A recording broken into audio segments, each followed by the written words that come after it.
우리가 지식을 공부할 때는 반드시 실천과 병행하는 게 습득률이 훨씬 빠릅니다. 제가 볼 때는 3배 이상 빠르고, 그 다음에 기억도 훨씬 오래 갑니다.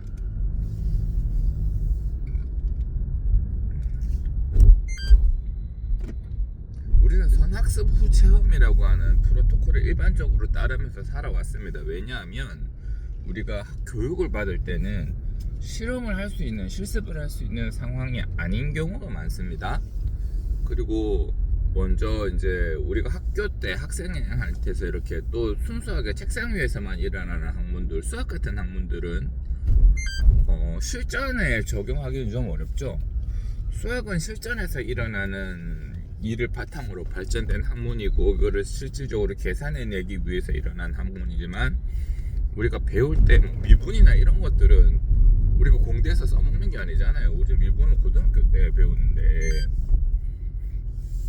우리가 실제 현장에 투입돼가지고 그 미분을 이용한 공식을 계산을 해가지고 뭔가 기계를 만들거나 어떤 역학 구조에 적용을 하는 게 아니다 보니까 현실성이 조금 떨어집니다. 교정을 합니다. 치과의사들 중에 교정과 수련을 받는 사람들은 소수죠. 정해져 있습니다. 그 비율이. 그런데 우리는 원칙적으로 교정을 할 수 있는 권한이 있거든요. 우리가 교정과를 나오지 않았어도 학교 때 학부생 때 교정이라고 하는 과목을 배우고, 보철, 보전 뭐 다른 거 다 똑같죠. 그러한 학문들을 배우고 학문들을 실행을 합니다. 임플란트도 마찬가지로 학부생 때 배우고 그 다음에 이제 그거를 실행을 하게 되는 거죠.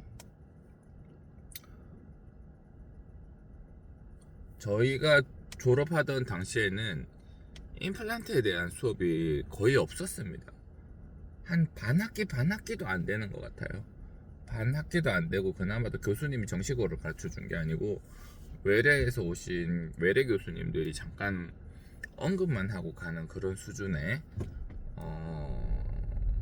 임상이었습니다. 지금 현재 한창 임플란트를 신고 계시는 많은 임상의들이 그렇게 졸업을 하신 거예요. 저보다 더 이전 세대 때는 임플란트에 대하여 아예 들어보지 못하고 졸업을 하셨을 거예요. 근데 다들 잘 하십니다.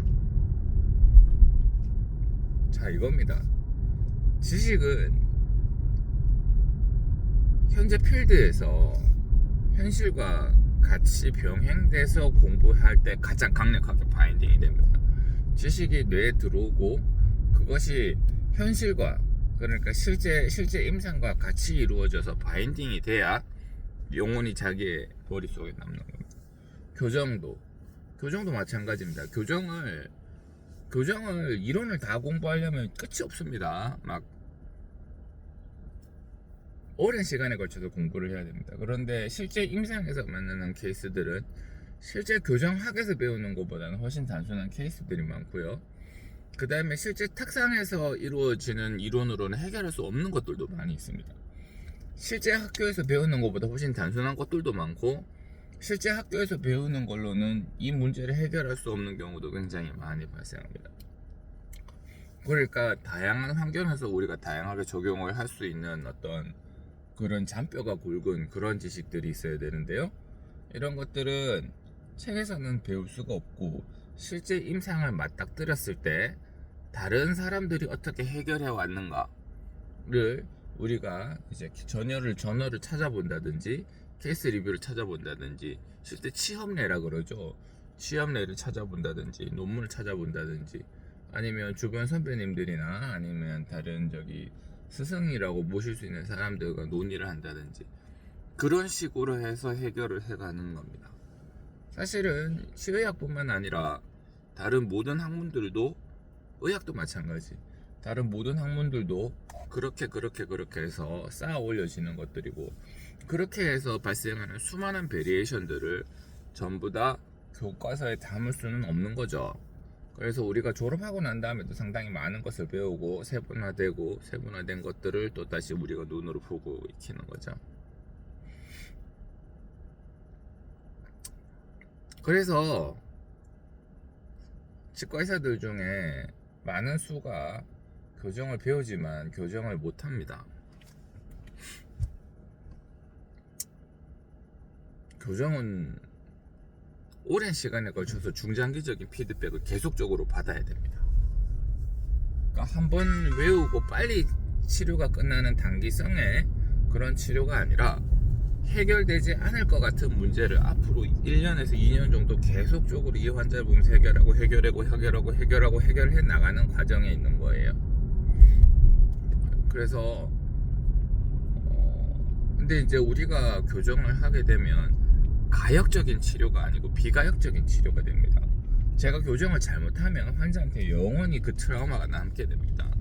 그러니까 쉽지 않고 굉장히 무섭죠. 교정을 처음 시작하는 의사는 어떤 생각으로 했을까요?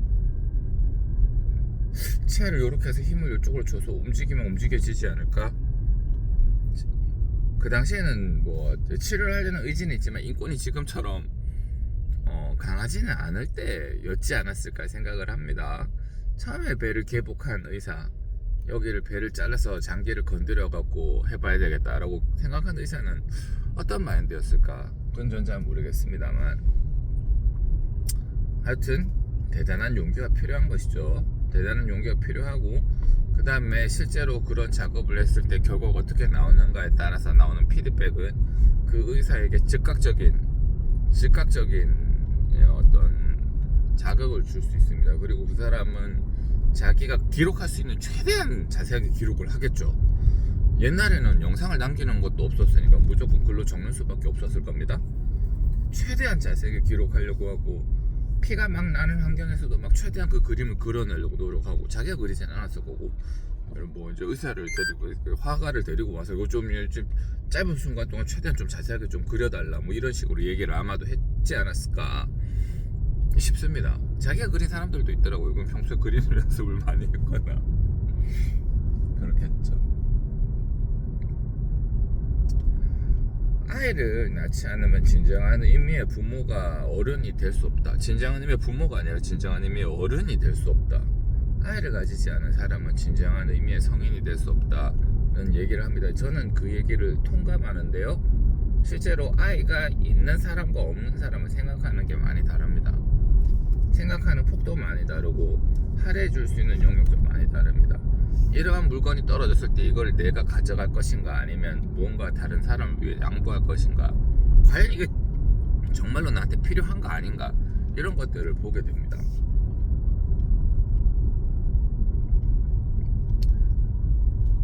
그 다음에 이제 진정한 의미의 희생과 배려라고 하는 거는, 제가 진정한 의미의 희생 또는 배려라고 하는 거는 아이한테밖에 못하는 것 같아요.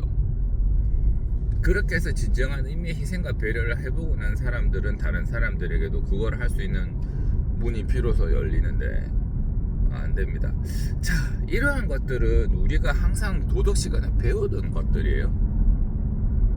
도덕 시간, 윤리 시간에 배우는 것들이고 국어 시간에도 배우죠. 근데 우리가 아이를 키우면서 진정한 의미의 실천을 하는 것과 아닌 거는 큰 차이가 있습니다. 뭐 꼭 아이가 없어도 뭐 가능하겠지만 저는 그게 훨씬 강력하다고 생각하고, 그래서 진정한 의미의 성인이 되기까지는 아이를 반드시 키워야 된다고 생각을 하고, 그런 필드에 계속 있는 거죠. 우리가 해결해야 될 문제가 산재에 있습니다. 얼마 전에 저희 딸이 학원 갔다 오는데 같은 학교 아이들 남자애 3명이 이 아이를 둘러싸고 우헤가르르륵 하면서 뭐 이렇게 놀렸다고 합니다. 그 때문에 애가 상처를 받았는 모양이에요. 그 여자애 혼자서 남자애 3명을 이길 수는 없죠. 1대1로 싸워도 지는데. 그러니까 그 자리를 피하는 수밖에 없거나 뭐 다른 누군가에게 얘기해서 도움을 요청하거나 뭐 그러는 수밖에 없겠죠. 네. 그러면 저는 이 상황을 어떻게 해결해야 될까요? 그 아이들 3명이 누군지 이름을 수색해가지고 학교 얘기를 해야 될까요? 그럼 학교 얘기를 하면 학교 선생님들이 그걸 해결해 주나요? 그런 상황 몇 번 있었고 학교 선생님들은 해결해 주려고 하지 않습니다. 자기들도 힘들거든요. 다 그 나이 3명은 교사 직위도 있고.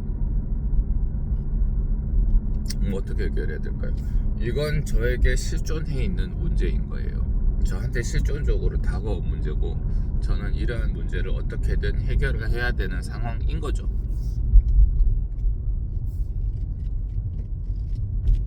자, 여기서 공부를 하게 되고, 공부를 하면서 실존적으로 컴바인 되는 문제 해결 방법을 익히게 됩니다.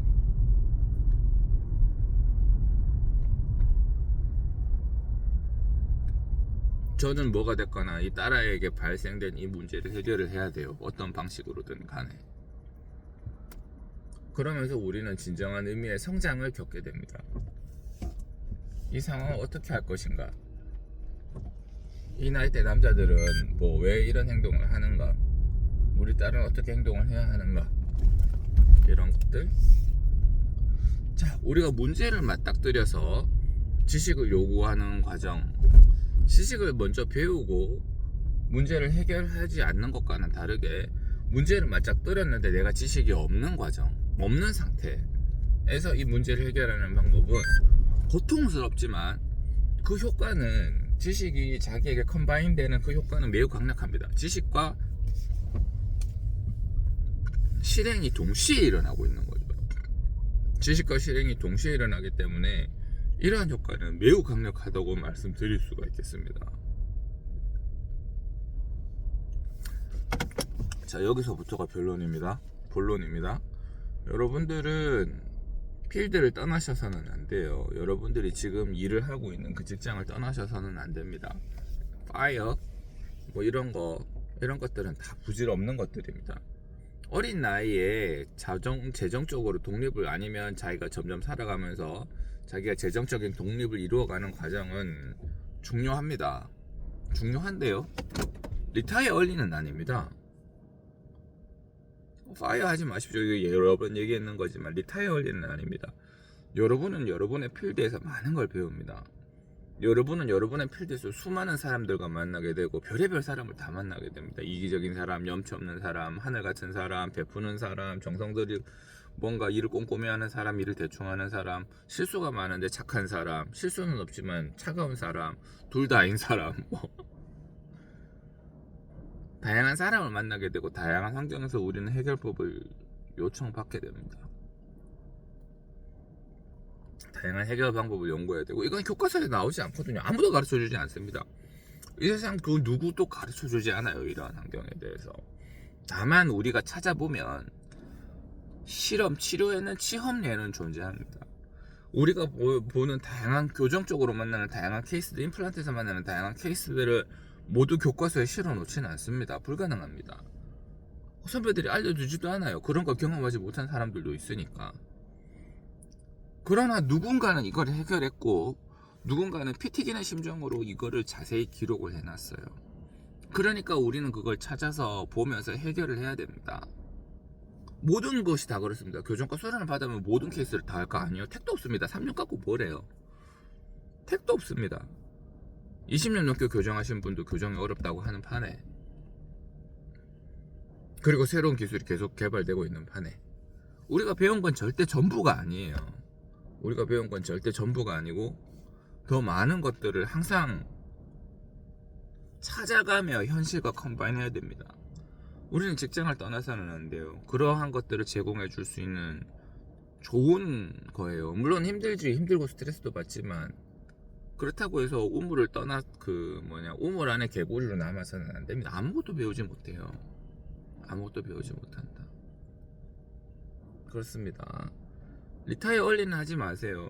이제 뭐 주 4.5일째 하고 주 4일째 하고 쉬는 거는 너무나 쉽습니다. 쉬는 건 너무나 쉽지만 쉬는 사람을 다시 일하게 하는 건 매우 어렵습니다. 그러니까 여러분들은 항상 필드를 떠나지 않으려고 하고 부지런하려고 노력을 하셔야 됩니다.